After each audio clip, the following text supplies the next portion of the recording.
Assalamualaikum warahmatullahi wabarakatuh. Apa kabar teman-teman semua? Alhamdulillah senang rasanya bisa berjumpa lagi dalam sesi video saya kali ini. Nah, kali ini saya ingin mewawancarai seseorang namanya Mas Joharman ya. Mas Joharman, alhamdulillah beliau sudah hadir di samping saya. Tapi sebelumnya saya ingatkan dulu kepada teman-teman bahwa yang barusan mengenal channel saya, silahkan untuk menekan tombol subscribe di bawah video saya sebelah sini, dan jangan lupa untuk menekan tombol loncengnya agar teman-teman semua bisa mendapatkan notifikasi dari update video-video terbaru saya. Ceritanya Mas Joharman ini beberapa hari yang lalu ya, 2-3 hari yang lalu berkonsultasi dengan saya lewat WhatsApp, dan beliau ini alhamdulillah satu kota dengan saya, sama tinggalnya di Kota Batam. Beliau menanyakan sesuatu tentang permasalahan keponakannya dan harus membayar uang 20 juta dalam tempo 1 minggu. Alhamdulillah berkat salawat semua itu terbebas. Bagaimana kisah selengkapnya? Kita akan wawancara segera Mas Joharman sebentar lagi ya. Assalamualaikum teman-teman, kita berjumpa kembali ya. Bersama saya sekarang sudah ada Mas Joharman. Bisa diperkenalkan Mas, namanya siapa? Assalamualaikum warahmatullahi wabarakatuh. Perkenalkan, nama saya Joharman. Saya tinggal Asli dari Sumatera. Sumatera Barat? Sumatera Utara. Oh iya, halak kita. Orang Batak bukan? Orang Melayu. Jawa Medan. Oh, Jawa Medan gitu. Sama saya orang Batak juga, ada orang Sumatera Utara cuma sukunya Batak. Oke, Mas Joharman, boleh nggak diceritakan awal mulanya ini apa yang terjadi sebenarnya? Ini masa sekitar 4 hari yang lalu. Ya. Agak keras ya suaranya. 4 hari yang lalu ya, terus? Sekitar 4 hari yang lalu bisa mendapat kabar dari ibu saya yang ada di kampung. Misalnya keponakan saya yang semasa dari kecil ikut sama ibu kena kasus yang namanya narkoba. Okay. Ya, narkoba yaitu mungkin kena dijebak oleh seseorang yang tidak bertanggung jawab. Jadi beliau itu dijebak ya, mungkin ada. Jadi ceritanya ada temennya yang nitip barang, tapi beliau tidak tahu barang itu apa, suruh dibawa ke satu tempat begitu. Nggak taunya kemudian ada yang siapa yang datang, polisi? Iya, tahu-tahu ada polisi. Polisi yang datang terus mengambil barang itu, nggak taunya di dalam barang itu adalah narkoba, sabu-sabu, teman-teman. Setelah itu bagaimana, apa yang terjadi? Dan akhirnya ya dibawa ke polisian, ya langsung dijadikan sebagai pengedar. Jadi beliau itu divonis sebagai pengedar narkoba begitu ya. Beliau ini sekolah sudah SMP, SMA? SMK kelas 2. Ya. Oke. Selanjutnya info dari ibu kan, ini kan kita tidak ngobrol lewat telepon. Ya, oke. Jadi info dari ibu itu kurang lebih divonis mungkin kalau seandainya sampai ke pengadilan penjara sampai 6-7 tahun. Kalau adalah narkoba ya. Jadi beliau ini begitu ditangkap terkena vonis, kalau misalnya memang betul-betul dihukum, akan vonisnya bisa jatuh hukuman 6-7 tahun ya. Iya. Kemudian biaya dendanya sekitar berapa? Itu yang info dari ibu, kalau memang mau diringankan itu kita harus sediakan uang sekitar 20 juta rupiah. Ya, dalam satu minggu harus lunas. Oke. Nah, kemudian apa yang Mas alami ketika itu? Ya, setelah dapat kabar dari ibu seperti itu, ya saya ingat bahwasanya ada di grup WA. Bukan perasaannya kan pasti kaget, Pak. Kayak stres, bingung gitu ya jadinya. Iya. Apa yang 20 juta seminggu itu gimana caranya coba? Iya. Terus setelah itu apa yang terlintas dalam pikiran Mas Johan? Kalau yang terlintas sih ya, yang pertama saya tuh bingung 20 juta dari mana dan hati itu saya harus dapat. Ya. Intinya saya tetap harus dapat. Ya, mau nggak mau dapat. Ya, itu saya juga bingung. Okay. Dan akhirnya saya teringat ada yang namanya keajaiban dari sholawat. Oke. Dari sholawat saya akhirnya ada di grup WA, saya hubungi Bapak Ustadz. Saya hubungi lewat WA, kasih ceritakan kronologinya seperti apa, dan sekarang yang harus saya dapatkan sekian Pak Ustadz, 20 juta dalam seminggu. Dan akhirnya info dari beliau, ya baiknya yang membacakan salawat itu adalah yang bersangkutan langsung atau orang tuanya. Tapi saya tetap optimis, tidak ada yang tidak mungkin kalau Gusti Allah udah berkehendak. Dan akhirnya malam itu juga saya salawatin. Salawatinnya bagaimana caranya? Ya, Allahumma sholli wa sallim ala sayyidina Muhammad. Ada juga ya sayyidi ya Rasulullah. Di awal mulanya sholat dulu ya. Iya, setelah selesai sholat, kemudian saya duduk pegang tasbih. Udah gitu, pertama saya hadiahkan selawat 3 kali, ada juga dengan 7 kali kepada Rasulullah. Terus yang kedua saya hadiahkan kepada para ulama semua. Yang ketiga saya hadiahkan kepada kedua orang tua saya, karena semua kan berdua dari orang tua juga. Udah gitu saya hadiahkan untuk masalah ini. Nah, setelah selesai itu baru saya bersalawat sebanyak-banyak mungkin. Pokoknya tidak ada yang dihitung, tapi saya tidak tahu hitungannya berapa. Masih ingat nggak Mas, mulai dari jam berapa sampai jam berapa kira-kira waktu itu? Salawatnya malam itu ya bisa dari jam 10 sampai jam 1. Sebenarnya sampai ketiduran di situ. Lama juga.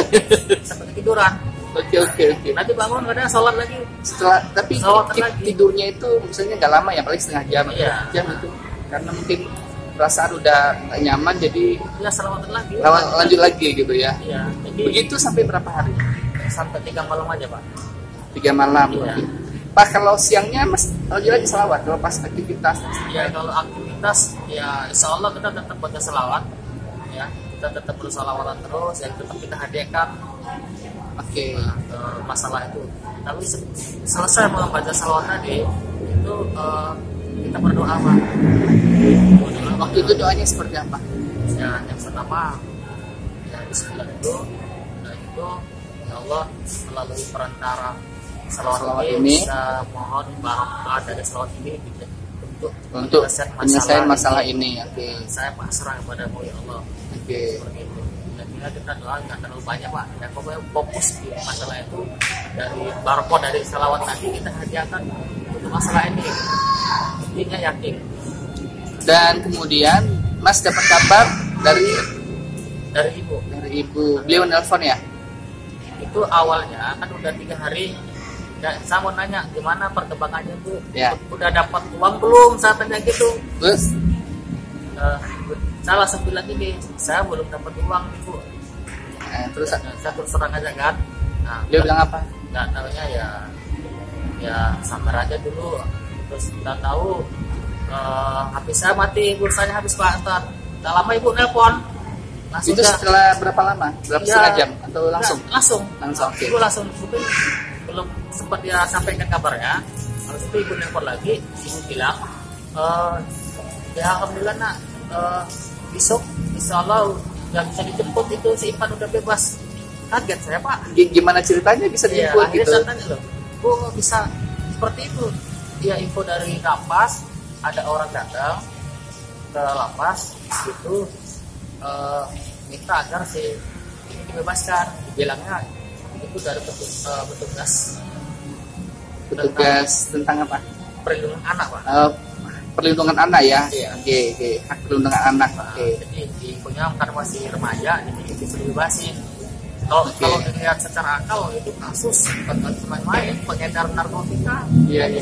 Dan saya juga pernah ada yang kalau sudah tingkat SMA itu udah bukan kategori anak-anak lagi. Iya. Karena anak-anak itu misalnya kalau masih SD atau masih SMP, tapi kalau udah SMA kelas 2, kalau misalnya beliau sudah membuat kriminal, itu sudah pernah sih ada kasus ya, itu langsung tidak ada ampun gitu. Tapi ini dengan keberkahan salawat, alhamdulillah diberikan kemudahan ya, seperti itu. Ini luar biasa teman-teman. Jadi teman-teman yang mungkin punya kasus-kasus yang ya hampir-hampir sama mungkin bisa mengamalkan seperti ini. Yang saya ingin tahu, ini kan ponakan ya, bukan misalnya anak kandung, bukan. Orang tuanya sendiri bagaimana? Tidak ada di rumah? Orang tuanya sih udah meninggal? Masih ada Pak. Karena ekonomi juga ya, akhirnya juga pasrah juga seperti itu. Oh gitu. Jadi diasuh sama ibu. Pasrah juga. Ya tadi yang saya doakan nanti melalui salawat. Saya juga dengar kabar itu gemetar badan saya Pak. Iya, enggak. Yang saya ingin bertanya itu biasanya kan seperti saya kan, saya juga punya paman gitu kan.